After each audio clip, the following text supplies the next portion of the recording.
El 26 de septiembre de 2018 publiqué un video titulado La hipocresía inducida a raíz del análisis que hice de la Constitución en pleno apogeo de los debates de la misma para una posible modificación.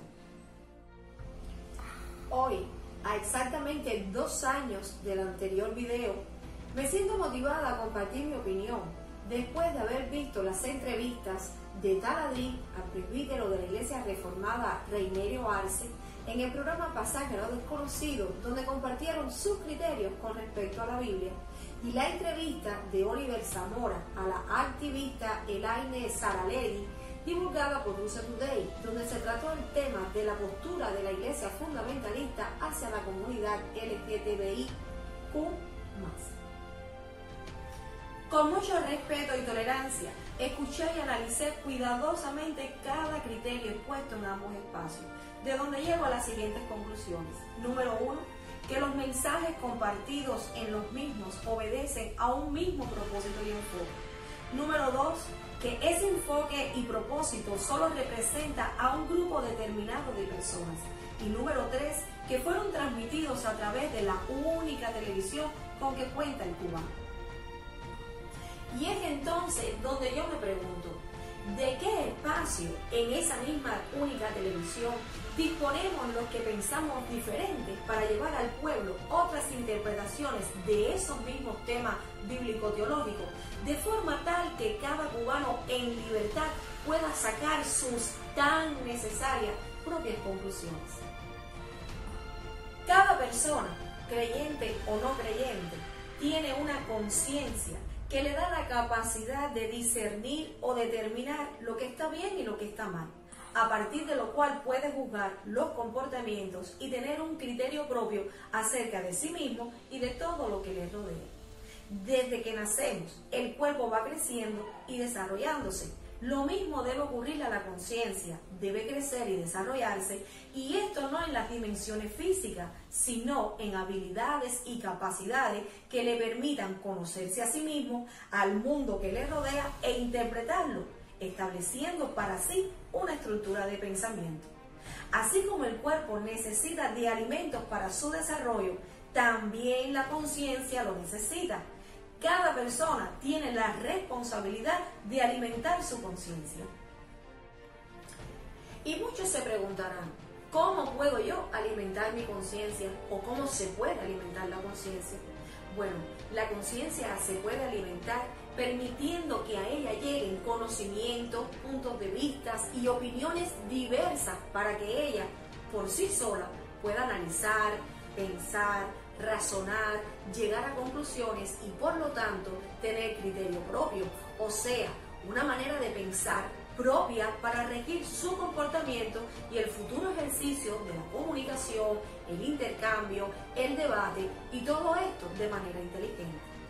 Lo contrario a esto ocurre cuando la conciencia tiene que conformarse con los conceptos y formas de pensar ya predeterminadas, preestablecidas y estipuladas, las que tienen que formar parte de tu estructura mental sin cuestionamientos y sin protestar. Estas se deben obedecer o incluso repetir, las creas o no, estés de acuerdo o no, pues ellas existen desde mucho antes de tu nacer para que tú no te esfuerces en buscar qué decir o qué opinar.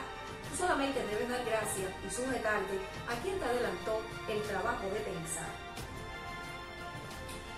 Ahora bien, existen factores que impiden o dificultan que nuestra conciencia pueda ser alimentada. Hablo de factores externos, pero también de factores internos.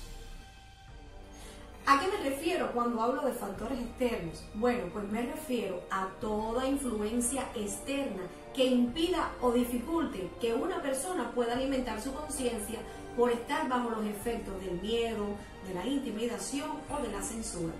Este factor externo se introduce a escondidas con la intención de espear la libertad individual, reduciendo al individuo a la esclavitud de la mente, y esto muchas veces sin darse cuenta, sin intenciones y hasta, como muchos dicen, sin ninguna maldad. Por su parte, los factores internos son tus propias limitaciones, todo aquello que te impide mirar y analizar de manera global un fenómeno, una idea, un tema, una actitud hasta un comportamiento. Entre ellos, los más comunes son los prejuicios y la intolerancia. Los prejuicios son los criterios anticipados, prejuzgados con respecto a cualquier cosa.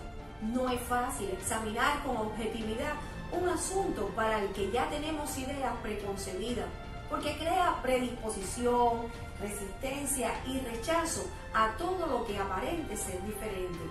En aras de alimentar la conciencia, se necesita analizar las cosas sin los filtros del prejuicio. La intolerancia es la incapacidad para respetar los criterios ajenos.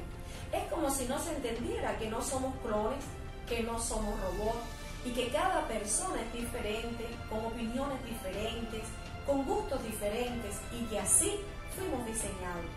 La falta de tolerancia está muy marcada por el endiosamiento, donde yo determino cómo los demás tienen que pensar, tienen que hablar, tienen que comportarse y se usará cualquier recurso para lograr este objetivo.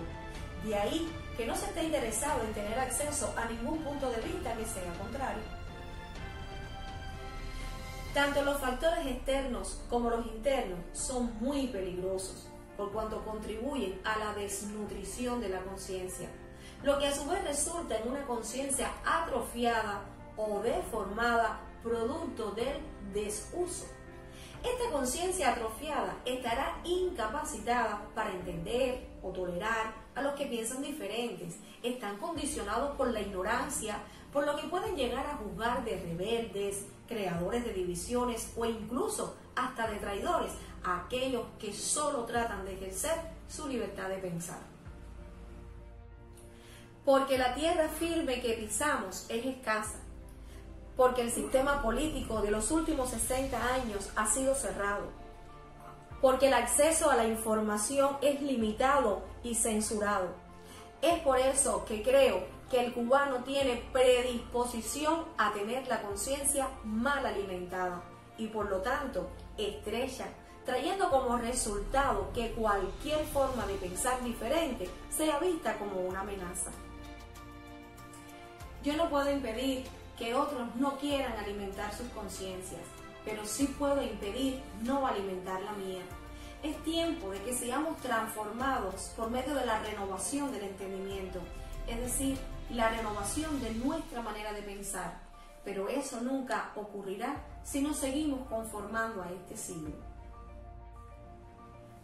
Quizás después de haber escuchado todo este tema que he expuesto acerca de la conciencia y después de haber oído también las entrevistas, las que mencioné al inicio, te preguntarás cómo puedo alimentar mi conciencia de manera diferente con respecto a los temas tratados en dichas entrevistas, para lo cual te dejo este mensaje y esta diferente manera de pensar. La Biblia es la verdad revelada, Cristo es la verdad encarnada y el Evangelio del que predicamos nosotros los cristianos es la verdad proclamada. Dios te bendiga.